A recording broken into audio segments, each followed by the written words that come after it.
Hello everyone, welcome to our YouTube channel devoted for civil services. तो हम लोग प्रस्तावना देख रहे थे और उसमें हम लोगों ने न्याय, स्वतंत्रता देख लिया था, समानता देख लिया था। अब हम लोग आगे बंधुत्व देखेंगे और ये हमारी प्रस्तावना के जो वर्ड्स हैं उनका ये लास्ट वर्ड है प्री के लेवल से। उसके बाद हम लोग मेंस के टॉपिक को कुछ देखेंगे। तो देखिए, बंधुत्व क्या होता है। बंधुत्व का मतलब होता है हम की भावना। बंधुत्व का मतलब जहाँ मतलब हम की भावना हो, वी सेंटिमेंट होना चाहिए, यानी सब लोगों के अंदर यह भावना है कि one spirit, one nation, togetherness.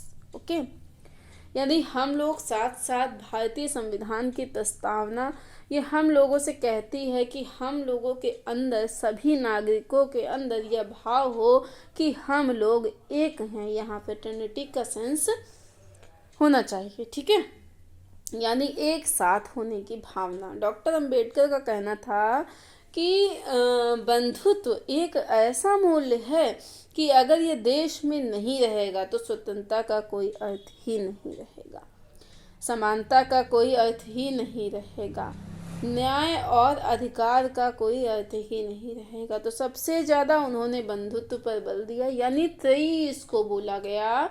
स्वतंत्रता, समानता और बंधुत्व, इन तीन सिद्धांतों में सबसे अधिक बल अगर अंबेडकर जी ने किसी एक को दिया तो वो बंधुत्व था, यानी सेंस ऑफ सर्टेनिटी बहुत ज़रूरी है। क्यों ज़रूरी है? तो संविधान की प्रस्तावना में इसके आयाम भी बताए गए हैं। बंधुत्व के आयाम क्या हैं कि व्यक्तिगत गरिमा, यानी कि आत्मसम्मान, इंडिविजुअल डिग्निटी होनी चाहिए। मतलब कि आपकी गरिमा किस चीज़ में है। डिग्निटी का मतलब होता है सेल्फ रिस्पेक्ट, यानी प्रत्येक व्यक्ति का अपना एक आत्मसम्मान है।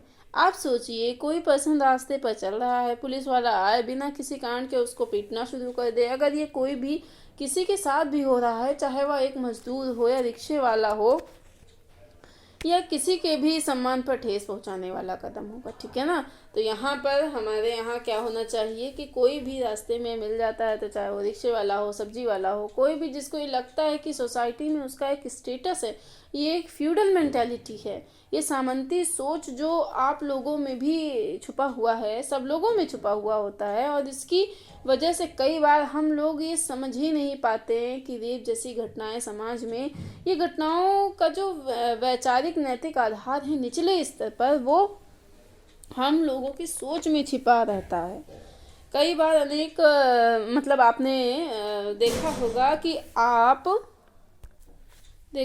आप अगर बाइक, गाड़ी या कहीं से भी चल रहे हैं, किसी रिक्शे वाले की गलती हो गई, किसी की भी गलती मतलब हो गई, आपकी गलती है, आपको नहीं मालूम है कि वो जो रिक्शा चालक है उसकी उम्र 55 की है और आप लगभग 25 से 30 के बीच में हैं, और आपने ताबड़तोड़ उसको उल्टा सीधा कहना शुरू कर दिया, गालियाँ देना शुरू कर दिया, तो ये आपकी सामंती सोच, फ्यूडल मेंटेलिटी को दिखाता है।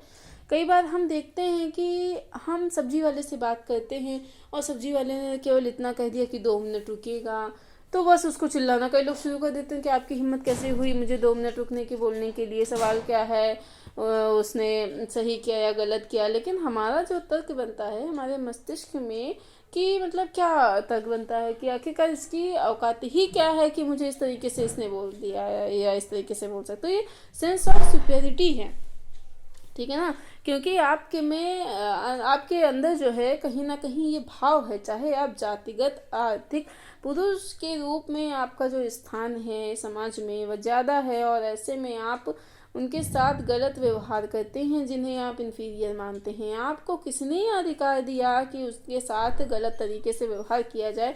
आपको नहीं मालूम है, या मतलब कि आपको मालूम है कि कोई संविधान, कोई कानून ऐसा नहीं है, लेकिन ये आपका खुद का संविधान है कि आप जहाँ श्रेष्ठ अपने आप को समझते हैं, और आपको लगता है कि उन लोगों को जिन्हें आप छोटा मानते हैं, निर्बल मानते हैं, अगर इनके ऊपर गाली गलौज कुछ भी किया जाए तो ये रिक्शे वाले हैं, इनका काम ही है सुनना। वो भी भारत के नागरिक हैं और उनके पास भी वही अधिकार है जो आपके पास अधिकार है, लेकिन हमारे अंदर यह भाव ही नहीं उत्पन्न हो पाता है। हमारे जैसे ही लोग वहाँ पर वो जो सिविक सेंस जिसे कहते हैं, हमारे यहाँ पर अभी फ़िलहाल डेवलप नहीं हो पाया है, और यही वजह है, देखा जाता है कि एक गैप और दूरी इन दोनों के बीच में बनी हुई है। तो व्यक्तिगत गरिमा को कई बार चोट पहुंचाया जाता है। कई बार ऑफिस में काम करने वाले लोगों को बड़े बॉस के द्वारा गाली गलौज के साथ मारपीट किया जाता है, जबकि वह व्यक्ति उसका गुलाम या मजदूर नहीं है। वह वहाँ वेतन प्राप्त निश्चित अवधि तक कार्य सही से करता है। अगर उसका काम सही नहीं है तो बॉस को चाहिए कि उसे जॉब से निकाल दे, लेकिन नहीं, गलत बिहेव ना करे, बाकी जो करना है तो करेंगे ही। यानी कि राष्ट्र की एकता यानी कि सामाजिक और अखंडता यानी कि भौगोलिक को बढ़ाने वाला होना चाहिए हमारा बंधुत्व। यानी हम लोगों के अंदर जो है ये भाव होना चाहिए कि एकता का मतलब है सामाजिक अर्थों में हमारा जो देश है, हम सब एक हैं। किसी भी सांप्रदायिक या जातीय हिंसा, किसी भी तरीके के लैंगिक क्षेत्रीय हिंसा में उलझे ना, क्योंकि हम लोग एक हैं। और अखंडता का मतलब है भौगोलिक धारणा। भौगोलिक एकता का मतलब हो गया हमारी भारत भूमि का 1 इंच भी हिस्सा भी विदेशियों या बाहरी लोगों के पास में नहीं जाना चाहिए। हमें इसकी सुरक्षा करनी है। यानी यह जो देश है भौगोलिक और सामाजिक रूप में एक है, हम सब एक हैं और हम सब की अपनी एक गरिमा है, एक आत्मसम्मान है और उसकी सुरक्षा हम लोगों को करना चाहिए। बात समझ में आई? अब देखिए थोड़ा सा जानते हैं कि प्रस्तावना की प्रकृति क्या है या उसकी प्रकृति का मतलब क्या है, थोड़ा सा समझते हैं। देखिए प्रस्तावना की प्रकृति का मतलब है कि जो प्रस्तावना में लिखी गई चीज़ें हैं क्या उन्हें व्यवहारिक स्तर पर लागू किया जा सकता है। जैसे अगर कोई कानून होता है तो क्या आप सुनते हैं कि कानून में लिखी हुई चीज़ों का पालन हर किसी को सॉरी करना चाहिए, और अगर कोई उसका पालन नहीं करता है या संविधान में लिखी हुई चीज़ों का पालन हर किसी को करना चाहिए, तो अगर उसका कोई उल्लंघन करता है तो न्यायपालिका उसको दंड देगी। न्यायपालिका की इसी शक्ति को कहते हैं न्यायपालिका की प्रवर्तनीयता। यानी कि अगर आप किसी कानून का उल्लंघन करते हैं, न्यायपालिका उसको दंड देती है, तो न्यायपालिका की इसी शक्ति को कहते हैं न्यायपालिका की प्रवर्तनीयता। यानी कि वो इन्फोर्स कर सकती है लॉ को या कानून को, यानी प्रवर्तनीय बनाता है। प्रवर्तनीय का मतलब है व्यवहारिक बनाना, लागू करना जिसे कहेंगे। तो पहला इंपॉर्टेंट क्वेश्चन बनता है कि क्या प्रस्तावना प्रवर्तनीय है। प्रवर्तनीय का मतलब है कि क्या न्यायपालिका के द्वारा प्रस्तावना में लिखे गए शब्दों को व्यवहारिक बनाया जा सकता है, लागू किया जा सकता है। आप प्रस्तावना में कोई भी चीज़ पढ़िए तो वह सब्जेक्टिव बहुत ज़्यादा है। जैसे हमने कहा कि प्रस्तावना समानता की बात करता है, तो समाज में समानता अपने आप लागू हो जाएगी क्या? स्वतंत्रता सभी लोगों को पहले ही दिन मिल जाएगी क्या? पहले ही दिन सभी के अंदर बंधुत्व की भावना का विकास हो जाएगा? यह हमारे संविधान निर्माता भी जानते थे। इसीलिए हमारे संविधान की जो प्रस्तावना है उसको एक आदर्श के रूप में देखा गया है। इसको हमें प्राप्त करना है, लेकिन इसको व्यवहारिक रूप में परिवर्तनीय नहीं बनाया जा सकता। क्वेश्चन नोट कर लीजिए, पूछा जा चुका है कि प्रस्तावना परिवर्तनीय है या नहीं है, तो प्रस्तावना परिवर्तनीय नहीं है। इसके लिए हम न्यायालय में नहीं जा सकते हैं। अगर हम न्यायालय जाएंगे तो न्यायालय कहेगा देखिए भाई प्रस्तावना क्या है, आदर्श है और इसको परिवर्तनीय नहीं बनाया जा सकता। यानी आप इस आधार पर नहीं जा सकते कि पदनिरपेक्षता, समानता, स्वतंत्रता के लिए आप न्यायालय के पास जाएं। प्रस्तावना क्या है, इसका मतलब गैर परिवर्तनीय है, इसे न्यायालय में लागू नहीं किया जा सकता। ये इसका एक सार है। ठीक है, तो क्या प्रस्तावना में संशोधन किया जा सकता है और इस संबंध में न्यायिक निर्णय क्या आए हुए हैं, इनके बारे में थोड़ा सा देख लेते हैं। तो यहाँ पर डिबेट इम्पोर्टेंट हो जाता है थोड़ा सा। देखिए असल में शुरुआती दौर में बेदुबारी एक मामला आया, क्योंकि हमारे प्रस्तावना में संपूर्ण प्रभुत्व संपन्न शब्द का इस्तेमाल किया गया और भारत के एक हिस्से में, जिसे हम बेदुबारी के रूप में जानते हैं, उस वक्त इसे पाकिस्तान को देने की बात चल रही थी। सवाल ये था कि क्या भारत की भूमि का कोई हिस्सा दूसरे को दिया जा सकता है, और क्या इससे जो संपूर्ण प्रभुत्व संपन्न हमारा भाव है वह कमजोर नहीं हो जाता।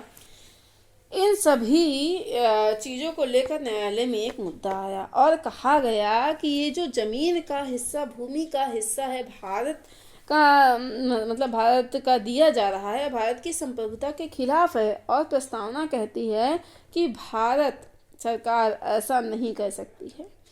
ठीक है ना। बेरूबारी आप देखेंगे कि बांग्लादेश जो है ना, ऊपर की अगर जाएंगे मतलब नॉर्थ की तरफ ऊपर, बेरूबारी बेरूबारी एक प्लेस का नाम है, ठीक है ना। तो बेरूबारी वाद में जब न्यायालय ने इस मुद्दे पर विचार किया तो उन्होंने कहा कि देखिए, पहली बात, प्रस्तावना कोई अनुच्छेद नहीं है। संविधान की शुरुआत अनुच्छेद से होती है। तो न्यायालय ने कहा कि बेरूबारी मामले में कि प्रस्तावना संविधान का भाग ही नहीं है। आप समझ रहे हैं, बेरूबारी मामले में न्यायालय ने कहा कि प्रस्तावना संविधान का हिस्सा ही नहीं है। दूसरा, न्यायालय ने कहा कि जब भाग ही नहीं है तो ये चीज़ें हैं ही नहीं संविधान का, उससे संविधान संशोधन मतलब हो ही नहीं सकता है। लेकिन इसके बावजूद उन्होंने यह बात जरूर कहा कि यह हमारे आदर्श हैं। बेरूबारीवाद में न्यायालय ने कहा कि प्रस्तावना हमारी आदर्श है, इसको अगर ध्यान से पढ़ें तो हम संविधान निर्माताओं के विचारों को समझ सकते हैं। उन्होंने कहा यह जो प्रस्तावना है यह व्यवहारिक या परिवर्तनीय नहीं है, यह संविधान का हिस्सा भी नहीं है, इसको आप लागू भी नहीं कर सकते हैं।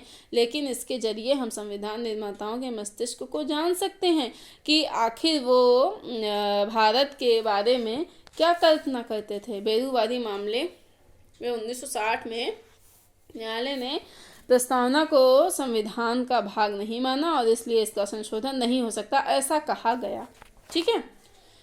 बेरूबारीवाद मैंने कब बताया, 1960 में आया। न्यायालय ने प्रस्तावना को संविधान निर्माताओं के विचार को जानने की कुंजी माना। इसी बेरूबारीवाद में 1960 में न्यायालय ने मतलब क्या कहा कि प्रस्तावना को संविधान निर्माताओं के विचारों को जानने की कुंजी माना। अब आगे सुनिए, न्यायालय अपने वर्तमान निर्णय को बदल भी सकती है।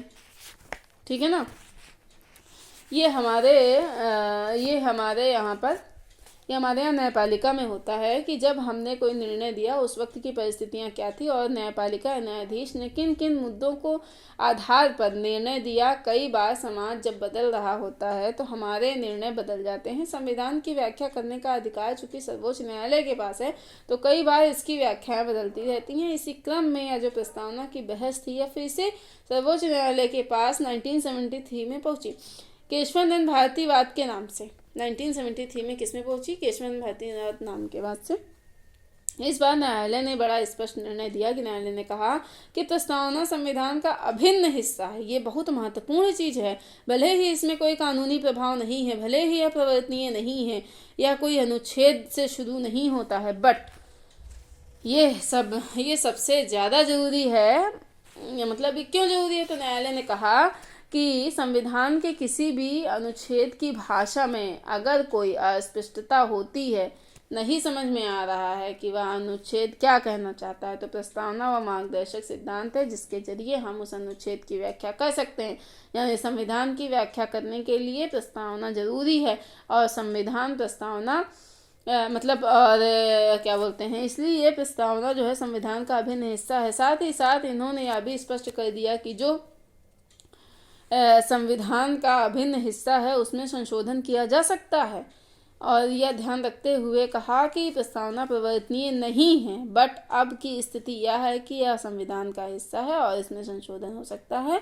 तो वर्तमान स्थिति मैंने क्या कहा कि केशवानंद भारतीवाद 1973 में आया। इन्होंने कहा कि प्रस्तावना संविधान का अभिन्न हिस्सा है, इसमें संशोधन हो सकता है और जहाँ कहीं भी संविधान की भाषा स्पष्ट हो तो प्रस्तावना उसकी व्याख्या में सहायक है।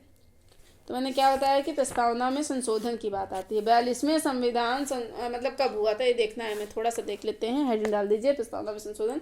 तो 42वें संविधान संशोधन द्वारा प्रस्तावना में समाजवादी, पंथनिरपेक्ष और अखंडता शब्द को शामिल किया गया। मूल संविधान 1949 में, यानी कि संप्रभु लोकतांत्रिक गणराज्य। ठीक है। अभी संविधान की प्रस्तावना में केवल एक ही बार संशोधन हुआ है। क्वेश्चन पूछा जा चुका है कि प्रस्तावना में कितनी बार संशोधन हो चुका है, तो केवल एक बार ही संशोधन हुआ है। यह संशोधन ये संविधान में संशोधन संसद कर सकती है। संशोधन के साथ एक बड़ी समस्या आती है कि संसद अगर चाहे तो पूरे संविधान को ही खत्म कर दे।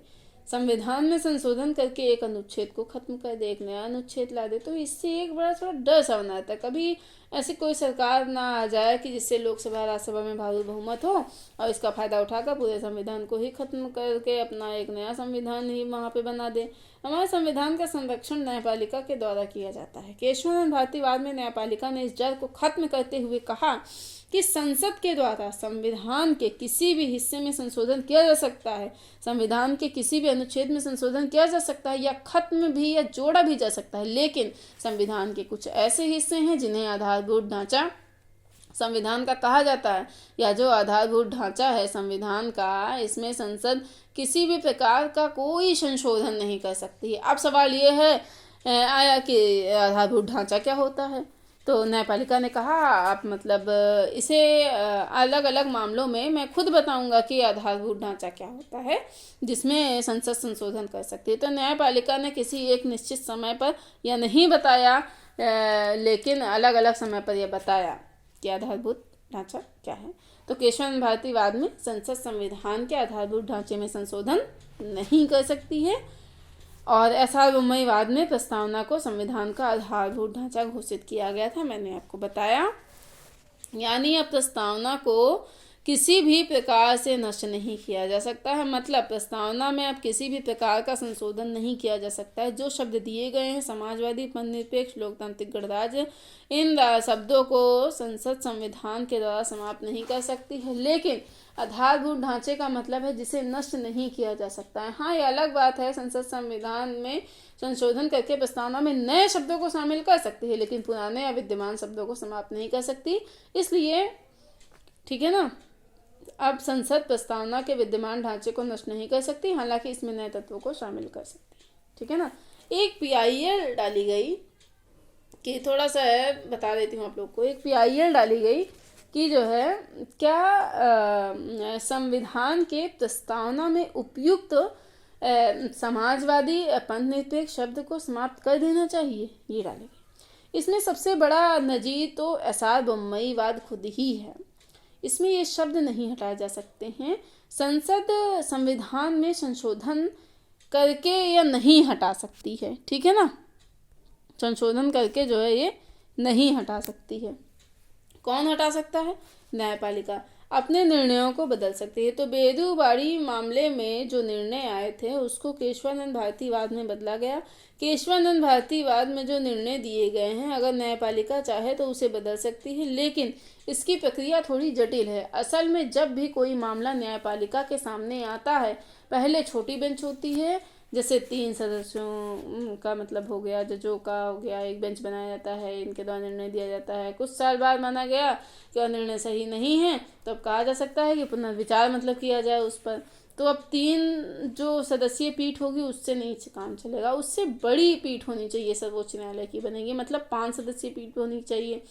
तो अगर मान लिया जाए कि आगे चलकर उसको फिर बदलना है तो 5 से बढ़कर 7 होनी चाहिए। इस तरीके से जो भी नंबर्स हैं उनसे ऑड में संख्या में बढ़ करके उसके आगे होनी चाहिए, तभी उस निर्णय को आप बदल सकते हैं, अदरवाइज नहीं बदल सकते। तो केशवानंद भारतीवाद में 13 न्यायाधीशों ने निर्णय लिया था। बात समझ में आई? 13 न्यायाधीशों ने निर्णय लिया था। तो और निर्णय क्या था मैंने आपको बताया भी कि आधारभूत ढांचे में संशोधन नहीं कर सकती है ना, अभी बताया थोड़ी देर पहले हमने आपको। संविधान प्रस्तावना को संविधान का अभिन्न भाग माना, इसमें संशोधन भी हो सकता है, और इसकी संविधान में अगर कहीं भी किसी चीज़ की भाषा अस्पष्ट है तो प्रस्तावना उसकी व्याख्या में सहायक हो सकता है। तो केशवानंद भारतीवाद में 13 न्यायाधीशों ने निर्णय मिलकर लिया था। अब अगर इस निर्णय को आपको बदलना है तो 15 न्यायाधीशों की बेंच बनानी होगी, और अगर वह बेंच अपने पुराने निर्णय को खत्म करती है तो माना जाएगा कि हाँ ठीक है, अदरवाइज मतलब अगर हो गया चेंज तो ठीक है, वरना जो निर्णय जैसे था वैसे ही बना रहेगा। तो ये हम लोगों का अब यहाँ ख़त्म होता है प्री के उससे प्रस्तावना एकदम कम्प्लीटली। अगर आप इसको पढ़ लेते हैं तो यकीन मानिए कहीं भी कोई क्वेश्चन आए तो आप उसे अच्छे से कर सकते हैं।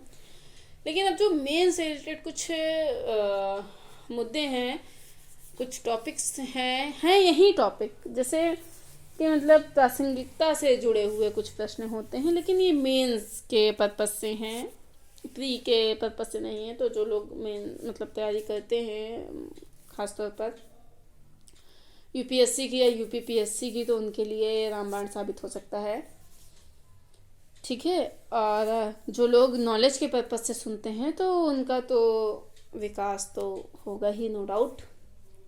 और मुझे लगता है कि पढ़ाई एक ऐसी चीज़ है, या नॉलेज कहेंगे, एक ऐसी चीज़ है जिसे आप कहीं भी किसी भी अवस्था में गेन कर सकते हैं। तो आज के लिए इतने ही रखते हैं। नेक्स्ट लेक्चर में मैं आपको बताऊंगी आगे की इससे में से रिलेटेड कुछ मुद्दे, कुछ क्वेश्चंस बताऊंगी, जैसे क्या भारत संपूर्ण प्रभुत्व संपन्न है या नहीं है, इस तरीके के टॉपिक्स हैं कुछ, इनके बारे में मैं चर्चा करूंगी नेक्स्ट अपने लेक्चर में। तो आज के लिए इतना ही रखते हैं, तब तक के लिए टाटा बाय बाय, नमस्कार।